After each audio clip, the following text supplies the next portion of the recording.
Hello loves, welcome back to my channel, Catch Up with Pay, and welcome to my bed. Okay, let's get cozy because I am going to be very transparent today. Okay, I'm always transparent, but I'm going to be talking about something that I don't usually talk about.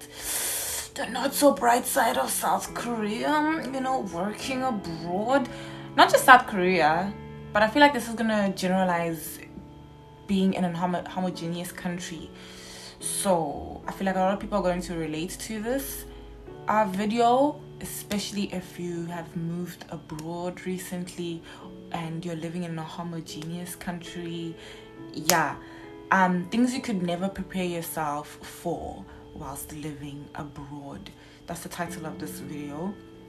And I honestly did have a back and forth with myself. Should I post this? Should I not post this? And I thought to myself, if I don't post this, I'm being very dishonest and I'm not being, catch up with pay. You need to... Woo!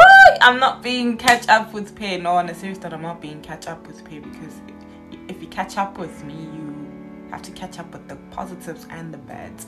So without further ado, let's get straight into this video. Right, so I mean, if you're someone who's really looking to move abroad, you've probably looked up and watched so many videos about life in this country, why you should move, why you shouldn't move, how to prepare yourself to live in this country, what you should prepare to live in this country, and all of those things. But I want to focus on things that you could never prepare for.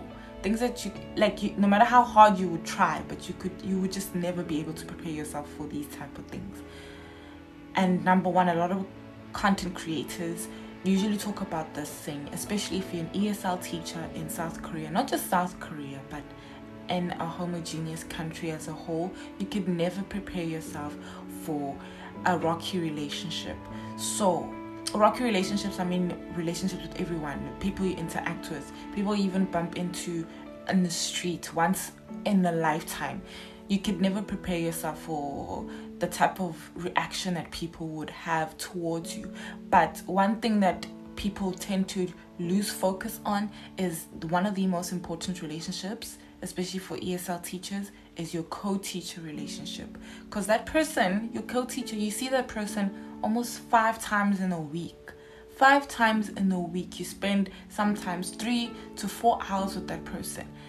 5 times in a week. If you have a horrible relationship with them, you're going to have the worst time of your life in that school, your worst time of your life in that country, because you won't want to wake up and go to that workplace where you know you're going to get into another fight, get into another disagreement, get into another a depredation of your character, you just wouldn't want to set foot anywhere. You'd want to just huddle up back into your home. You'd want to just go back home. Unfortunately for me, I have the best co-teacher. I love that woman so much. She's like a mother to me. I kid you not. She drops me off after work. She tells me about her family. I've met her kids. I've met her. Guys, I love that woman. I love that woman so much. She's such a light. But on the other end, I do have one toxic colleague. Toxic doesn't even describe them. They are just so horrible. They're so horrible. And there's absolutely no reason for them to be so horrible. But because of my co-teacher, their existence doesn't even matter to me. Because my co-teacher is so amazing. She is just a delight. So that colleague's existence really doesn't matter. And on top of that, my other colleagues, those who are around my age, they are the best. They are just the best. I remember this one time I changed my hair, and this one colleague of mine, he came up to me all shocked and surprised. Oh, your hair! Oh, wow. So those small things do make a difference. They do make you happier. They do make you smile and make you, you know what, it's worth it.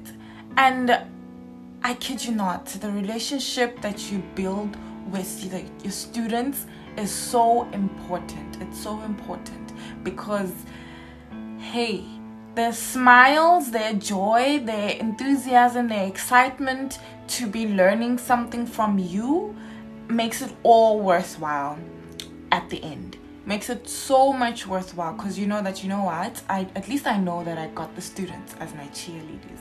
They are fantastic.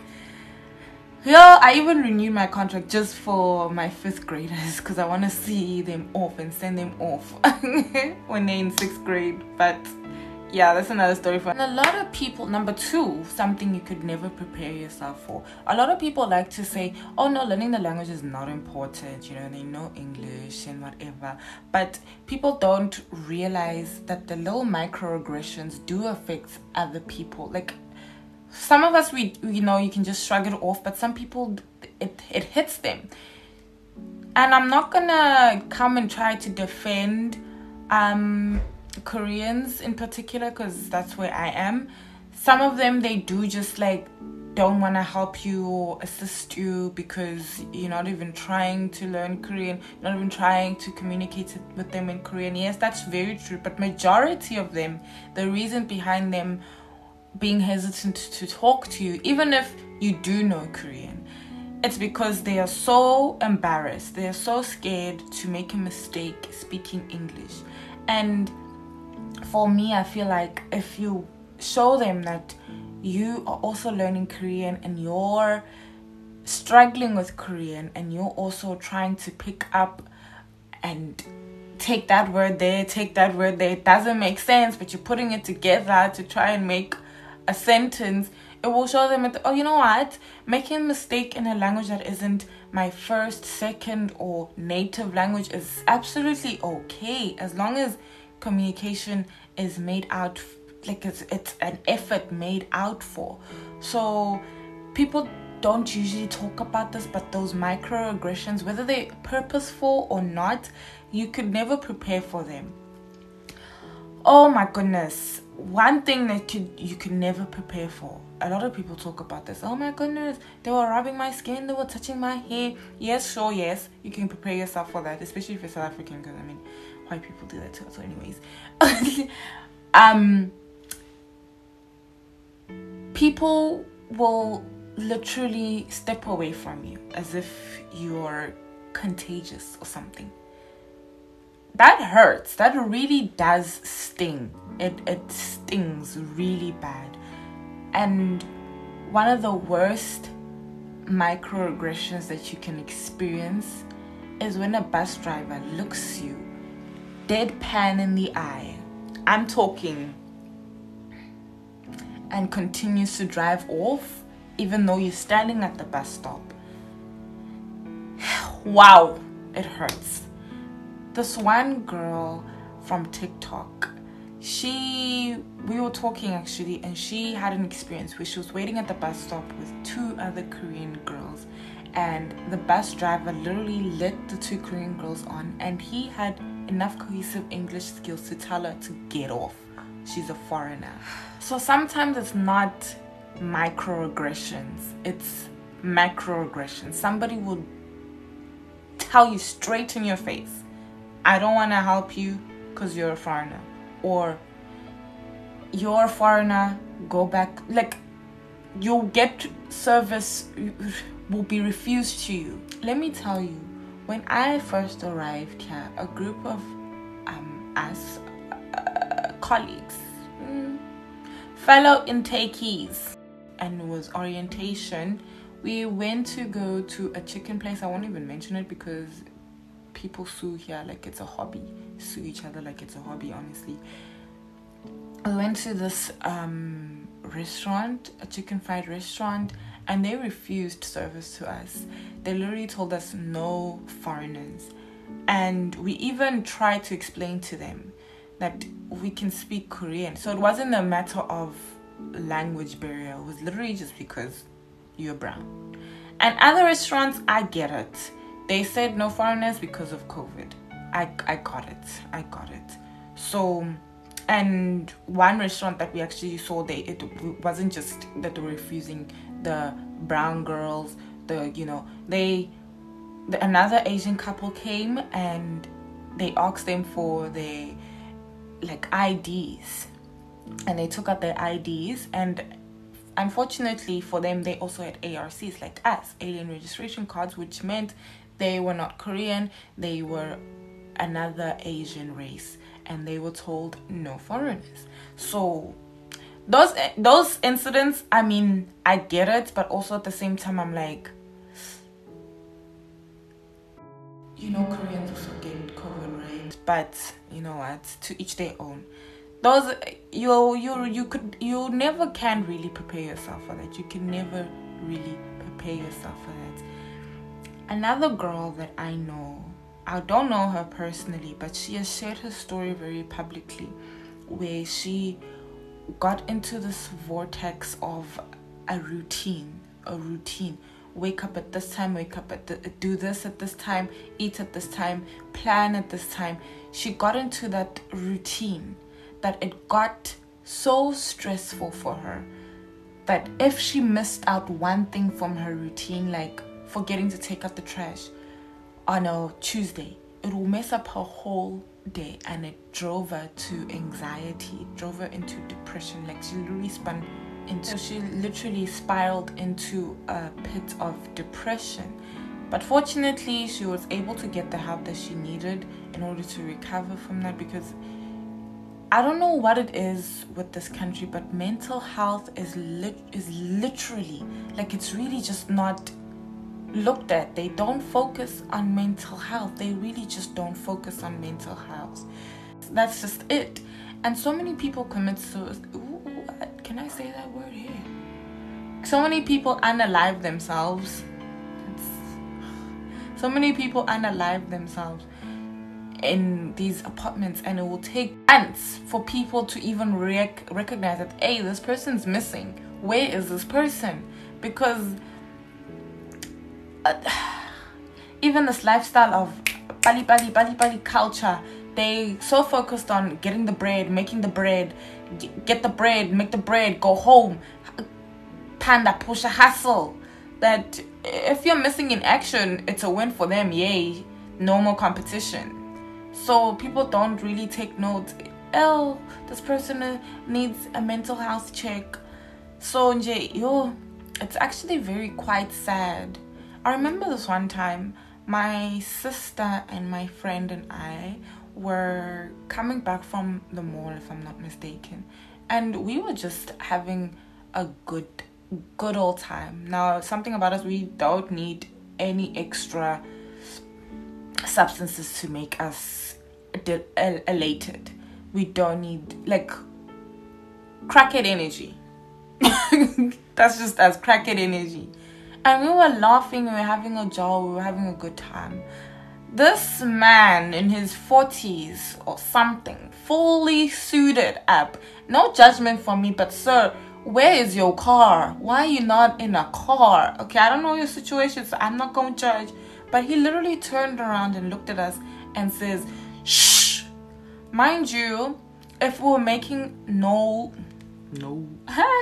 Mind you, if we were making noise at that level, the bus driver would have said something, because in South Korea, you're not allowed to make an excessive amount of noise. But we weren't making a ruckus. We were just elated. We were jubilant, man. We were happy. We were just happy, laughing, skinnering here and there. He turns around and says, shh.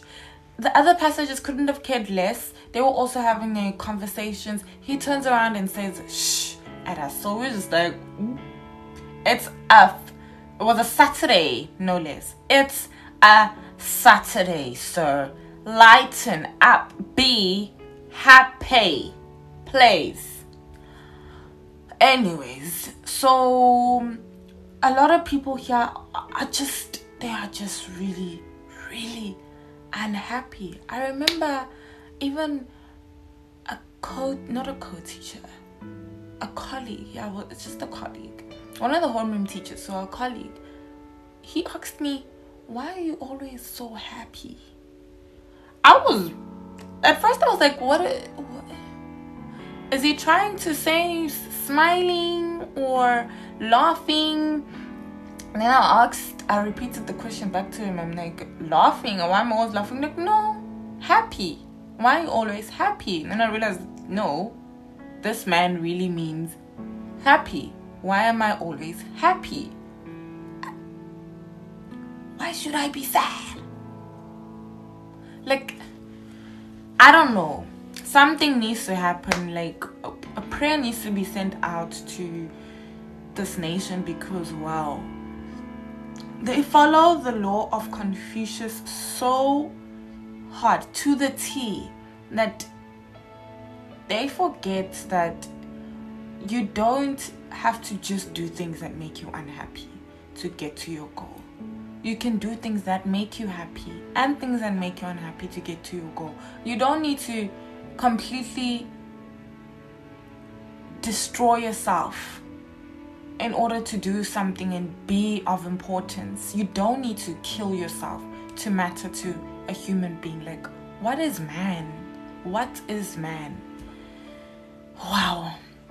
But anyways, never truly be fully prepared for students on the spectrum. Like, a lot of people talk about this, but you can't actually ever really truly be prepared for students on the spectrum.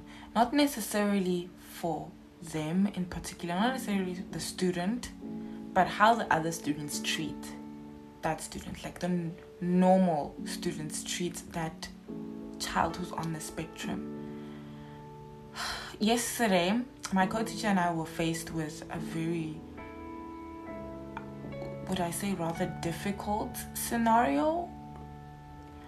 One of my students is on the spectrum, and the other 3 boys, they decided, nah, today we're not going to be tolerant, we're not going to be kind, we are going to beat the snot, literally the snot out of this boy today. We're going to kick and punch him today. It was honestly so scary. These are 9-year-olds doing this to another 9-year-old. Guys. So there's so much more I could actually say about this, but yo.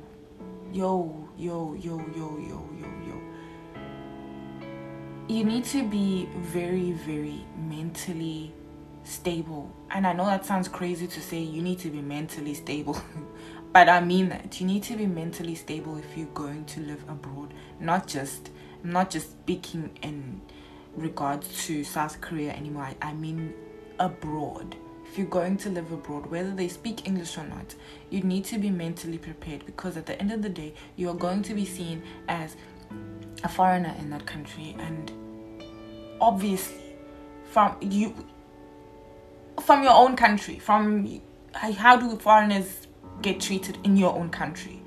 So imagine that being you in another country. There are a lot of things that you need to consider and think about before you move and go and live abroad and experience a whole different culture. There are a lot of things, and some things you truly can't prepare for, and you experience them as you go, and you think to yourself, oh, if I had watched a video of someone talking about this in detail, maybe I would have changed my mind. But there are some things that not even content creators can even share, because sometimes we don't even go through those things, or we don't even know somebody who's gone through something like that. So in all hindsight, don't put foreign countries on a high pedestal. Enjoy your country, love it, love yourself. And I say love yourself, but I truly mean love yourself. Especially if you go to a country that's homogeneous, you will not see someone who looks like you in a kilometer radius, a mile radius. You will not see another person that looks like you. So you need to be very emotionally, mentally stable, fit and healthy You need to be assertive of yourself and know yourself. Know that whatever standards or whatever, they can't affect you. Because if you need to truly love yourself. And okay, I'll just cut the video here because I'm gonna start going into motivational speech, and I will make this video too long. So that's it for today's video, and don't forget to like, comment, and subscribe.